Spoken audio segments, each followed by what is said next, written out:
Well, the reading tonight comes from the book of Numbers and chapter 21. Numbers 21. So I'm reading a slightly different version to the one on screen, but it's Numbers 21, verse 1 to 9. The king of Arad, the Canaanite who dwelt in the south, heard that Israel was coming on the road to Atharim. Then he fought against Israel and took some of them prisoners. So Israel made a vow to the Lord and said, "If you will indeed deliver this people into my hand, then I will utterly destroy their cities." And the Lord listened to the voice of Israel and delivered up the Canaanites, and they utterly destroyed them and their cities. So the name of that place was called Hormah. Then they journeyed from Mount Hor by the way of the Red Sea to go around the land of Edom. And the soul of the people became very discouraged on the way. And the people spoke against God and against Moses. "Why have you brought us up out of Egypt to die in the wilderness? For there is no food and no water, and our soul loathes this worthless bread." So the Lord sent fiery serpents among the people, and they bit the people, and many of the people of Israel died. Therefore the people came to Moses and said, "We have sinned, for we have spoken against the Lord and against you. Pray to the Lord that he take away the serpents from us." So Moses prayed for the people. Then the Lord said to Moses, "Make a fiery serpent and set it on a pole, and it shall be that everyone who is bitten, when he looks at it, shall live." So Moses made a bronze serpent and put it on a pole, and so it was. If a serpent had bitten anyone, when he looked at the bronze serpent, he lived. Amen. Shall we have the next hymn? Speak, O Lord, as we come to you to receive the food of your holy word. Take your truth, plant it deep in us, shape and fashion us in your likeness.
Well, let us turn again to the Lord in prayer.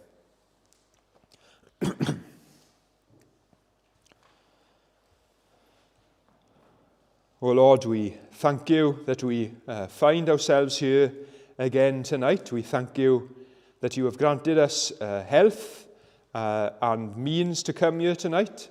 We thank you that you have put it on our hearts to come here. We thank you that we can be here tonight, Lord. We thank you that there are no guards stopping us from coming in, that there's nobody monitoring what we are saying tonight, Lord, that we can preach your word freely, and we pray that this freedom will continue as well. But we thank you more than this, that we can come into your presence tonight, and that we are free to come into your presence. We come confident, Lord, that we are free to come in front of you. We thank you for this wonderful privilege that we have that we can come into the presence of the Lord of Lords, the King of Kings, the Creator of the whole universe, that we can come in front of you.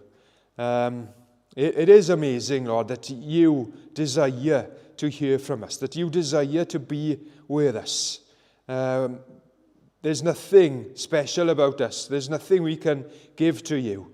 We know what is wrong with our hearts and our minds, but yet you don't turn us away. You don't cast us away like we deserve. We thank you for your grace, Lord. We thank you that you have loved us. We thank you that you've ever looked upon us, and in your grace you have loved us. We thank you for the proof of your love in Jesus Christ, coming to the world and dying on the cross, Lord. We thank you that's the ultimate symbol of your love for us. We thank you that he took our sins on himself, and he was punished in our place, so that we can have hope again, Lord. We thank you that he was resurrected, that we may look forward to a future with you, that we can call ourselves your children and heirs to your kingdom. What an amazing privilege we've got. And we thank you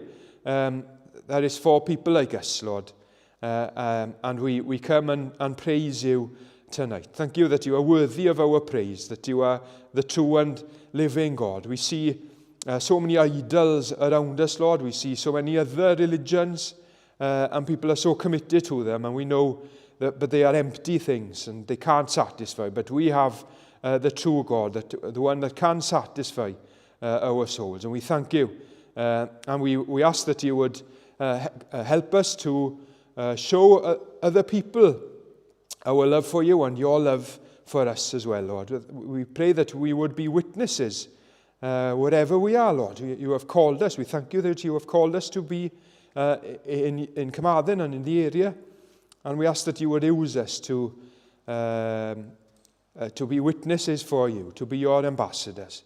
We see so much need around us, Lord. We see people searching everywhere, but yet we have the truth, not in us, but in you, Lord. And help us to show that. Help us to show that as a church. We pray for us as a church. We thank you for everyone associated with this church, Lord. And we ask that you would grant us wisdom in the coming weeks and months, maybe years, Lord. We ask that you would bless us and guide us. And we ask that you would use us, not to glorify the name of Penuel or the name of the minister or any of us here, but to glorify your name. We pray for other churches in the area as well where your word is spoken. We pray for other services in and throughout Wales where your word is faithfully preached, that your word will go out tonight and that people will hear and people will respond. Maybe people who once came to church, maybe they hear the message again and come back and commit their lives to you. Maybe people who have never been to church, somehow they hear the word and they see the need in their own lives and bend the knee to you. We ask that you would move in Wales again. We see how this country has turned her back on you and forgotten what you have done in the past. But we know that you have not left us, that people still preach your word faithfully and serve you faithfully in this country, and people still come to believe in you. And we thank you for that. We thank you for every blessing we receive. And we ask for the church throughout the world as well, Lord. We know of churches where they are prosecuted, where they are persecuted as well, Lord. Where there are guards at the door stopping them from entering, where there are people monitoring what they are saying, but yet they still they still preach the word faithfully.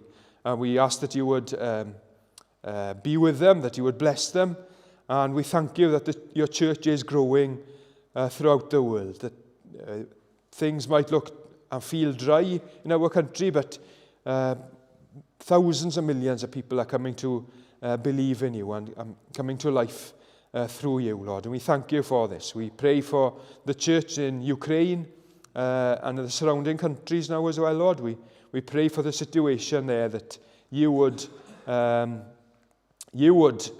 be a Lord there, Lord, that you would interfere there if that is your will. We read in the Old Testament how you've saved evil kings, how you have got rid of evil kings as well, Lord. And we ask that you would interfere if that is your will, and that you would keep Christians in those countries, even in Russia, Lord. We know there are thousands of Christians, and we ask that you would protect them and that you would use them as well, Lord. We thank you for the church. We thank you that we are united as a family, even though we are different, even in this small church. We are different languages, different backgrounds, but yet you unite us as a family. We thank you for this family here. We pray for those who can't be with us tonight. We pray for the minister, and we pray that he will be strengthened and healed, and that he would return to us healthy and will come back and preach your word. We ask for your blessing on his family. We ask your blessing on others who can't be with us tonight as well, through ill health, or maybe they're bound to their homes. We ask that you would visit them, and that you would be a comfort to them. We ask that you bless those maybe watching at home tonight, or during the week, that you would bless them, that you would speak to them, and once again your word would go forth, Lord. We ask that you bless our service tonight. We ask that you would help us in everything, that you will send your Holy Spirit to be with us. We pray that we would feel you amongst us, Lord, that we would listen to your word, and we pray that our hearts will be open to what you have to say to us again tonight. We look forward to hearing what you have to say to us again tonight. And we ask these things in the name of our Lord and Saviour, Jesus Christ. Amen. Well, we're going to sing the third hymn now. Blessed assurance, Jesus is mine. Oh, what a foretaste of glory divine. Heir of salvation, purchase of God, born of his Spirit, washed in his blood.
I'm going to quickly tonight look at this story of the bronze serpent on a pole.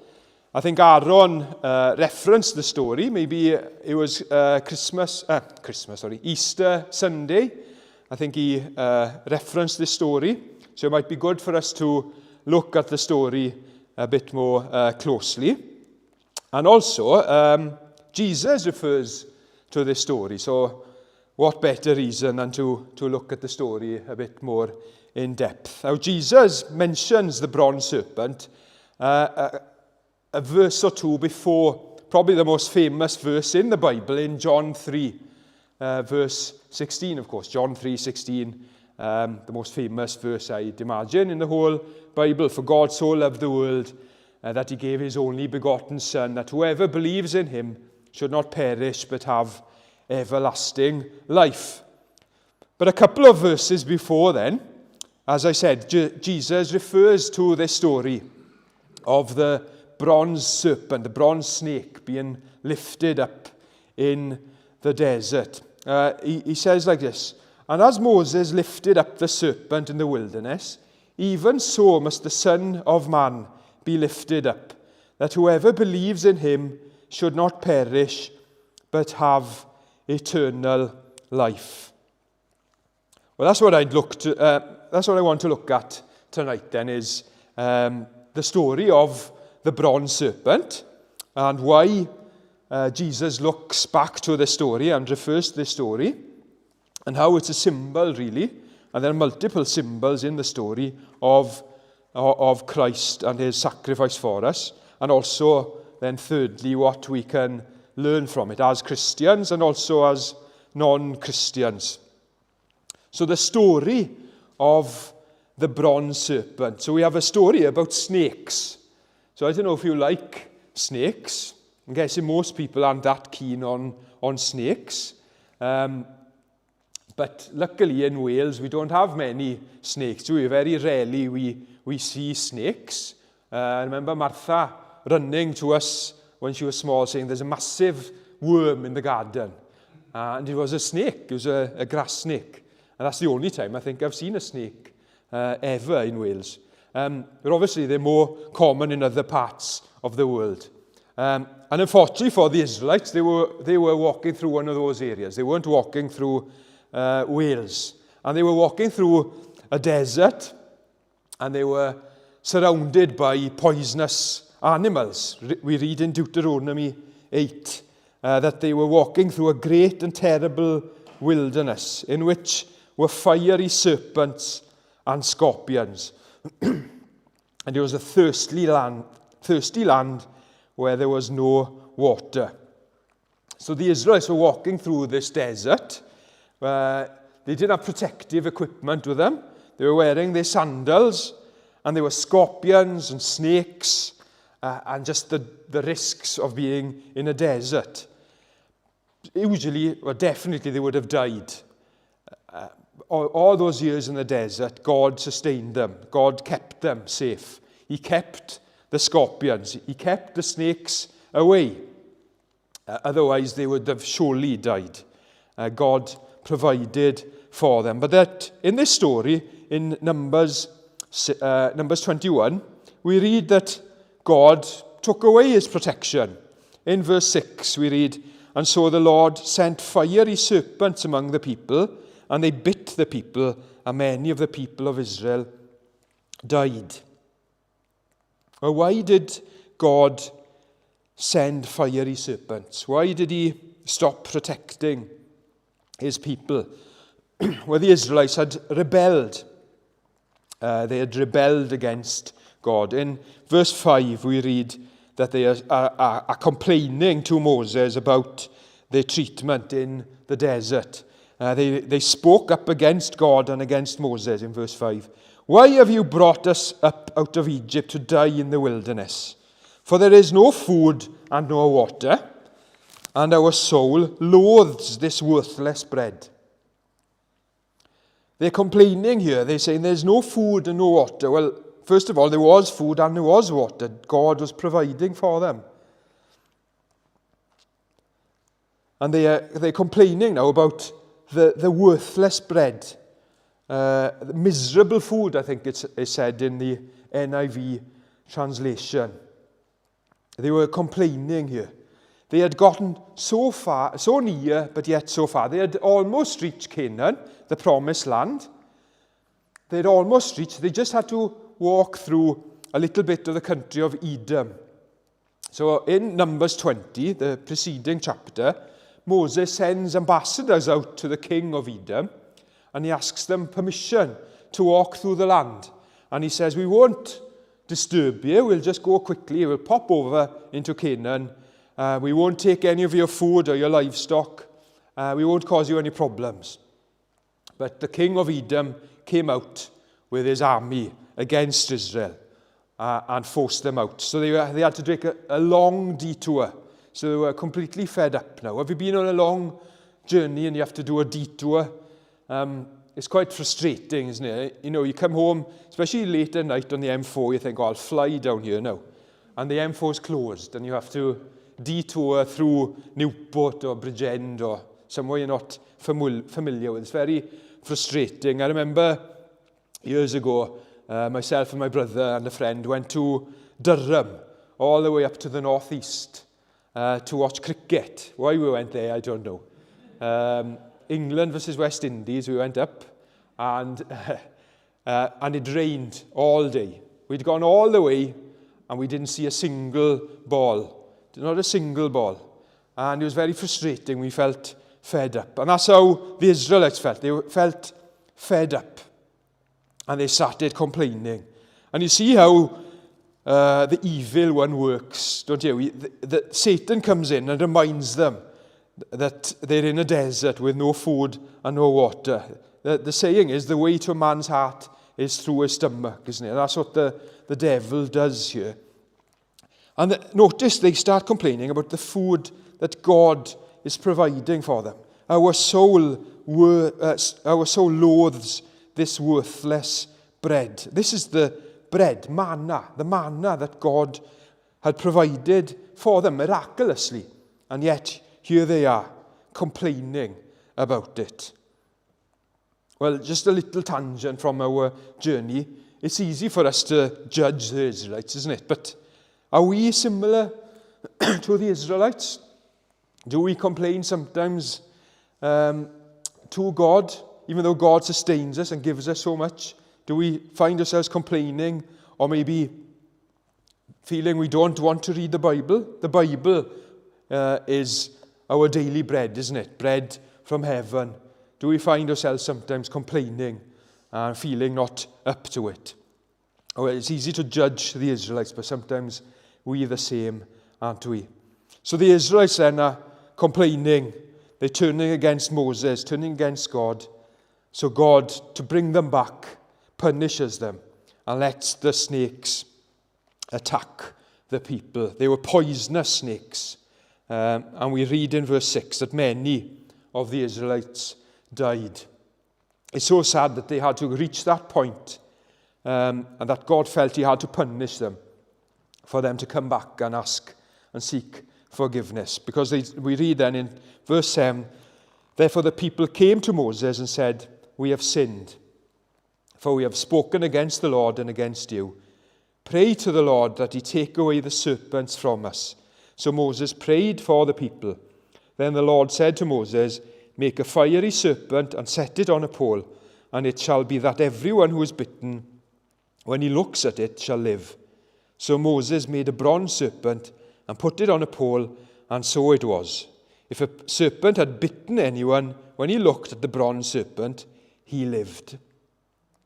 Here is God offering salvation, offering cure to the Israelites. If only they would turn to the bronze serpent and looked, and then they would live. Look and live. So that's the first part of the sermon tonight. The message tonight is the story of the bronze serpent. And as I said earlier, Jesus refers to himself as the bronze serpent being raised up. And as Moses lifted up the serpent in the wilderness, even so must the Son of Man be lifted up, that whoever believes in him should not perish, but have eternal life.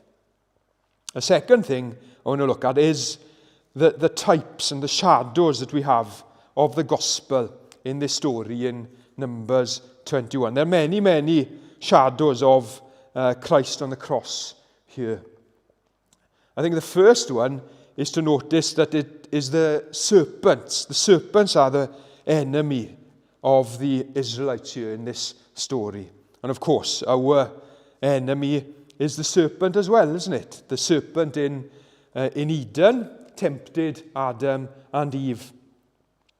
And sin is this serpent biting us, isn't it? We read that the snakes are like fiery serpents. They were fiery. The venom caused a high fever. The fever would spread throughout the body. Eventually they would be so thirsty and they would feel burning up and they would unfortunately die.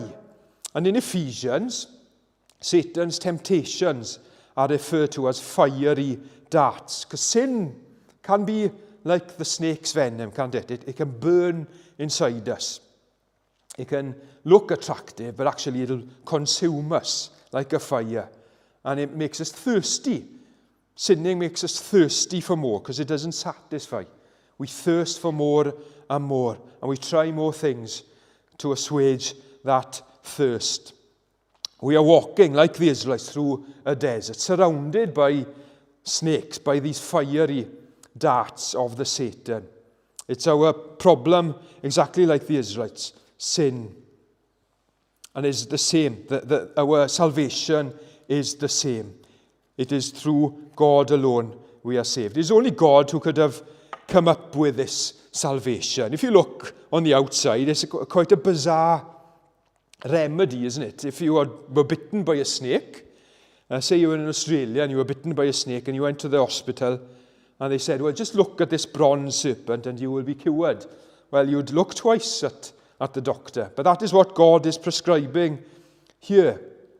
And people look at the gospel and laugh at it and don't understand it. Without the Holy Spirit opening their eyes, they do laugh at it. And it might look for them foolishness. We read in 1 Corinthians 1, we preach Christ crucified. To the Jews a stumbling block, and to the Greeks foolishness. But to those who are called, both Jews and Greeks, Christ the power of God and wisdom of God. Because the foolishness of God is wiser than men, and the weakness of God is stronger than men. Also, the Israelites' cure was designed in the image of the thing that caused them the pain and caused them death. It was the serpents that caused the problem for them, and the cure was designed on the image of that. And it's the same for us, isn't it? Our problem is sin. And we read, of course, that Christ was made sin for us. In Romans 8, verse 3, God did by sending his own Son in the likeness of sinful flesh. On account of sin, he condemned sin in the flesh. Christ was made sin for us. The bronze serpent had to be lifted up on a pole.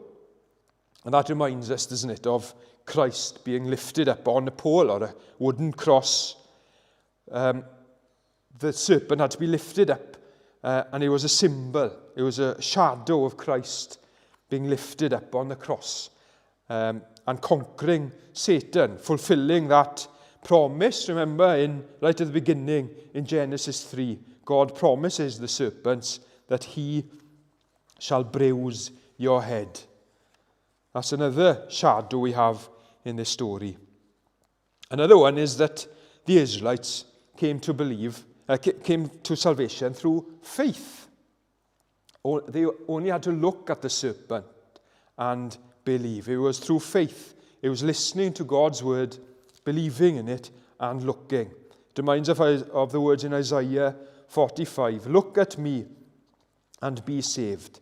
There was nothing special about the bronze serpent. It was just a lump of metal. It wasn't the lump of metal that saved them.